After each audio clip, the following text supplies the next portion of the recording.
C'était par rapport à la troisième place de cette compétition.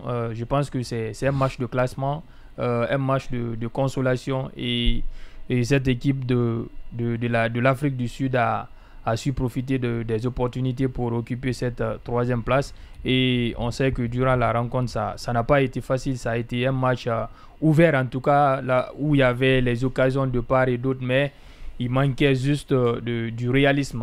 Il manquait juste de l'efficacité de la part des deux équipes. Et finalement, comme c'est un match de troisième place, il n'y a pas de prolongation. Et après le coup de sifflet final dans les temps réglementaires, ils sont passés dans les séances de tir au but. Et on a vu également l'habitué des faits, c'est qu'il a encore réédité sa performance. Oui, Romain Williams. Mais dans un premier temps, il a été mis en difficulté parce que vu ce qu'il avait fait contre le Cap-Vert, il y avait les équipes qui se sont préparées, les joueurs se sont préparés psychologiquement, donc c'était pas facile pour lui au départ parce que il n'a pas arrêté pratiquement les tirs au départ. Oui. Maintenant, quand il avait compris, parce que pour tirer maintenant c'était au milieu. Oui. Tout le monde savait, les joueurs congolais savaient maintenant sa force était se déplacer soit à gauche soit à droite. Maintenant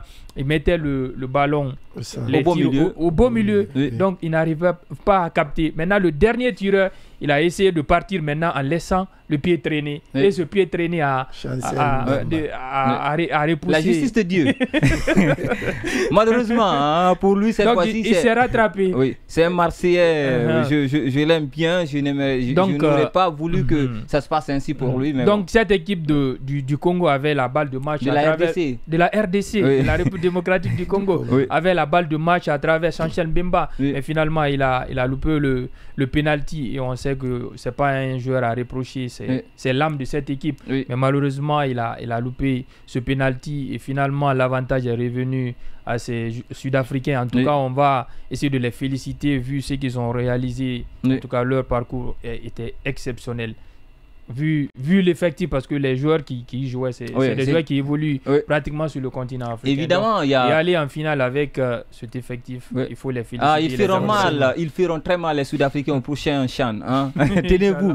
Parce que, voilà, ils sont tous au pays. Et surtout avec cette nouvelle formule du CHAN, ils feront encore très mal. Parce qu'ils ont de très bons joueurs qui sont un peu partout dans les championnats sur le continent. La nouvelle formule, c'est quoi? La nouvelle formule, c'est que tous les joueurs évoluant sur le continent vont jouer le CHAN. Okay. Voilà, que tu sois maintenant dans ton pays ou pas.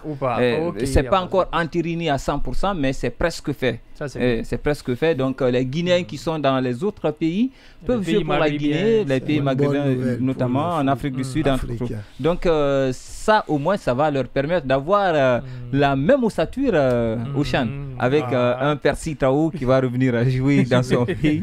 Ça va être très compliqué après pour les adversaires pour aller chercher cette équipe-là parce que elle est compacte et très joueuse. Oui, l'Afrique du Sud elle nous a émerveillés tout au long de cette CAN. D'entrée, elle a perdu 2-0 contre le Mali, mais c'était juste un feu de paille. Après, ils ont vraiment été à la hauteur de cette compétition. Oui, l'Afrique du Sud, avec son vivier qu'elle a regorgé dans son championnat et certains comme Percy Tao, elle est venue montrer qu'il ne faut pas forcément être de l'autre côté pour réaliser une meilleure compétition ou que les joueurs soient un peu partout, mais elle s'est basée sur, je dirais, la formation à la maison et mettre en termes les valeurs du championnat, quoi. Et je crois qu'avec tout ça, elle a été récompensée, bien que elle a vandalisé plusieurs occasions qui auraient pu Modiba, Muguapi ou encore Mokoena. Je pense que ce sont des joueurs qui revient après s'être perdu contre le Nigeria.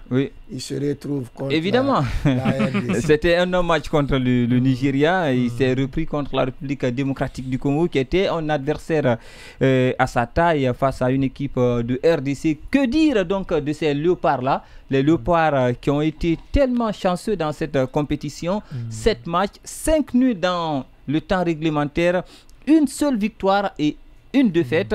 La seule victoire, c'était contre la Guinée, la République de Guinée, le Sili national en quart de finale, 3-1 pour les Léopards de RDC. Le reste, ça a été vraiment des matchs très alambiqués pour les coéquipiers de Chancel Mbemba, mais c'est une équipe qui échoue encore en demi-finale, tout comme en 2015. Elle a fait aussi une CAN correcte dans une poule qui n'était pas gagnée d'avance, parce que la RDC était dans la même poule que l'équipe de l'Égypte, par exemple. Voilà, avec la Zambie et puis plutôt avec le Maroc. Ils étaient dans la même poule que le Maroc, avec la Zambie, la Tanzanie. C'était pas facile pour ces Léopards-là. Oui. Si vous prenez cette équipe de la République démocratique du Congo, on sait que c'est une équipe qui était en difficulté déjà. C'est une équipe en reconstruction. Et on se rappelle que la dernière Coupe d'Afrique des Nations, cette équipe était absente. Donc, ils vivaient dans cette difficulté. Ils avaient été éliminés en huitième de finale en 2019 en Égypte.